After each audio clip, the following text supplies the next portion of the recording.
नमस्कार दोस्तों, हमारे YouTube चैनल पर एक बार फिर आपका स्वागत है। आज मैं आपके लिए मध्य प्रदेश शिक्षक वर्ग 3 परीक्षा संबंधी एक और इम्पोर्टेंट अपडेट लेकर आया हूं। जैसा कि आप जानते हैं 17 नवंबर से अतिथि शिक्षक का चयन स्टार्ट हो चुका है और 24 नवंबर इसकी लास्ट डेट है। तो 2-3 दिन का समय आपके पास और बचा है, लेकिन अभी भी बहुत से अभ्यर्थी ऐसे हैं जिनके मन में अतिथि शिक्षक को लेकर बहुत सारे सवाल हैं। और यहाँ पर बहुत सारे लोग कमेंट ये कर रहे हैं कि सर कौन कौन अतिथि शिक्षक का चयन कर सकते हैं। जो अतिथि की कंडीशन रखी गई है उसको लेकर बहुत ज़्यादा आप लोग के मन में कन्फ्यूजन है कि क्या 3 सत्र और 200 दिन एक साथ होना जरूरी है या 3 सत्र अथवा 200 दिन में से एक कोई होना चाहिए। तो इन सब के बारे में आपको कंप्लीट जानकारी यहाँ पर देने वाला हूँ कि किस तरीके से आपकी ये कंडीशन यहाँ पर मान्य होगी। पोर्टल पर मैं आपको ये भी दिखाऊंगा कि किस तरीके से आपको चयन करना है और इसके साथ साथ कौन कौन यहाँ पर चयन कर सकता है, कंडीशन क्या होनी चाहिए, 200 दिन से कम है आपके यदि ज़्यादा हैं तो आपको यहाँ पर किस तरीके से सारी चीज़ें करनी है। अब कुछ लोग के सवाल यहाँ पर ये भी हैं कि सर मैंने जब अतिथि के रूप में काम किया तो उसी टाइम पर अपनी पढ़ाई भी की, जिसके चलते मेरी डिग्री डिप्लोमा या बीएड डीएड जो भी आपने किया है वो आपका अतिथि शिक्षक के साथ है, तो क्या उस चीज़ को मान्य किया जाएगा या नहीं किया जाएगा, इन सब के बारे में आपको कंप्लीट जानकारी देने वाला हूँ। तो सबसे पहले हम बात करते हैं 3 सत्र और 200 दिन वाली कंडीशन की कि क्या 3 सत्र और 200 दिन एक साथ होना चाहिए या फिर 3 सत्र या 200 दिन में से एक कोई होना चाहिए तो आपका मान्य होगा। तो यदि आपने विज्ञप्ति में देखा हो, यहाँ पर एक पॉइंट लिखा है, शैक्षणिक संवर्ग अंतर्गत सीधी भर्ती के शिक्षकों के पदों के उपलब्ध रिक्तियों की 25% रिक्तियां अतिथि शिक्षक वर्ग के लिए आरक्षित की जाएंगी, जिनके द्वारा न्यूनतम 3 शैक्षणिक सत्रों में एवं न्यूनतम 200 दिवस शासकीय विद्यालयों में अतिथि शिक्षक के रूप में अध्यापन का कार्य किया गया हो। तो यहाँ पर एक शब्द आप देख रहे हैं एवं, यहाँ पर अथवा नहीं लिखा है या फिर या नहीं लिखा है। तो अथवा और या का मतलब होता है कि दोनों में से एक कोई होना चाहिए, लेकिन यहाँ पर लिखा है कि 3 शैक्षणिक सत्र एवं न्यूनतम 200 दिन। तो 3 शैक्षणिक सत्र के साथ साथ आपके पास न्यूनतम 200 दिन का अनुभव होना चाहिए, तभी आपकी चीज़ें मान्य की जाएंगी। कुछ लोग ये भी कमेंट करते हैं कि सर जो प्राइवेट स्कूल में पढ़ा रहे क्या उनको अतिथि शिक्षक का लाभ मिलेगा या नहीं मिलेगा। तो आप यहाँ देखें, शासकीय विद्यालयों में, प्राइवेट स्कूल की कोई भी बात यहाँ पर नहीं है। ये अतिथि शिक्षक का लाभ सिर्फ उनको मिलेगा जिन्होंने शासकीय विद्यालयों में 3 सत्र में 200 दिन कम से कम पढ़ाया हो।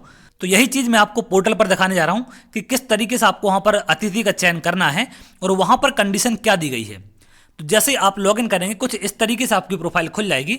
यहाँ पर कुछ डेटा मैंने हाइड किया हुआ है। तो यहाँ पर आपको लेफ्ट साइड में देखेंगे तो 4 विकल्प मिलेंगे, view profile, guest faculty, utilities और प्रिंट। अब ये मोबाइल में खोलेंगे तो आपको कुछ और विकल्प यहाँ पर मिलेंगे, लेकिन आपको ये कंप्यूटर में खोलना है तभी जाके आपको ये विकल्प मिलेगा। तो आपको यहाँ पर सिलेक्ट करना है सेकंड वाले ऑप्शन पर, गेस्ट फैकल्टी पर। जैसे इस पर आप क्लिक करेंगे तो कुछ इस तरीके से आपका पेज यहाँ पर खुल जाएगा। इसमें आप देखें कि क्या आपने मध्य प्रदेश की शासकीय शाला में अतिथि शिक्षक के रूप में 3 सत्र एवं 200 दिवस, यहाँ क्लियर लिखा है 3 सत्र एवं 200 दिवस। यहाँ कंडीशन ऐसी नहीं है कि 3 सत्र अथवा 200 दिवस, यानी कि 3 सत्र में पढ़ाया हो और कम से कम 200 दिन का आपके पास अनुभव हो, उसके बाद ही आपको ये यहाँ पर टिक करना है। तो यहाँ पर 2 विकल्प आपको मिलेंगे, यस और नो का। तो यदि आप अतिथि का लाभ लेना चाहते हैं, 3 सत्र और 200 दिन की कंडीशन आप पूरी कर चुके हैं तो यस पर टिक करके सेव कर सकते हैं। और यदि आपने 3 सत्र या 200 दिन नहीं पढ़ाया है तो आपको कुछ भी करने की यहाँ पर जरूरत नहीं है, ना ही आपको नो करना है ना ही यस करना, क्योंकि बाय डिफॉल्ट आपकी प्रोफाइल में नो है। तो जो नॉन गेस्ट फैकल्टी हैं वो यहाँ पर अपना पासवर्ड सेट करना चाहें तो कर सकते हैं, और यदि नहीं करना तो आप बाद में भी कर सकते हैं, कोई प्रॉब्लम नहीं है। तो जो लोग भी गेस्ट फैकल्टी का लाभ लेना चाहते हैं उनको पासवर्ड सेट करने के बाद यहाँ पर अतिथि शिक्षक पर यस करना पड़ेगा। पासवर्ड कैसे सेट करना है वो उस पर मैं वीडियो बना चुका हूँ, तो आप चाहें तो डिस्क्रिप्शन में लिंक है, वहाँ जाकर देख सकते हैं। अब हम बात करते हैं कि जिन्होंने पढ़ाई भी साथ में की है और अतिथि शिक्षक के रूप में पढ़ाया भी साथ में है। तो देखिए यहाँ पर डिपार्टमेंट की तरफ से एक कंडीशन रखी गई है। मान लीजिए आपने 2017 से लेकर 2020 तक आपने अतिथि शिक्षक के रूप में काम किया है और 2018-19 में आपने ग्रेजुएशन भी की है, या फिर आपने बीएड डीएड जो भी आप कर रहे हो आपने उसी के साथ ये भी किया है।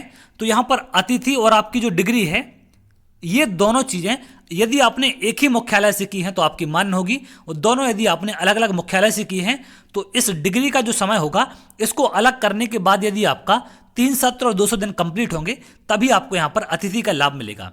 और यदि आपने एक ही मुख्यालय से किया है और 3 सत्र 200 दिन है आपके कंप्लीट और उसी टाइम में आपने पढ़ाई भी की है तो भी आपका मान्य किया जाएगा, कोई भी प्रॉब्लम नहीं है, लेकिन मुख्यालय अलग नहीं होना चाहिए। क्लियर है?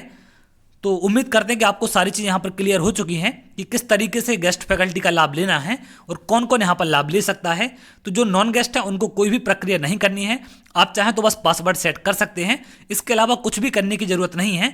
कुछ लोग ये भी कमेंट करते हैं कि सर मैं नॉन गेस्ट हूँ और मैंने अपनी प्रोफाइल ओपन कर दी है, तो कोई प्रॉब्लम नहीं है, आप जितनी बार प्रोफाइल ओपन करना चाहें कर सकते हैं, उससे कोई भी कहीं भी दिक्कत आपको नहीं होने वाली।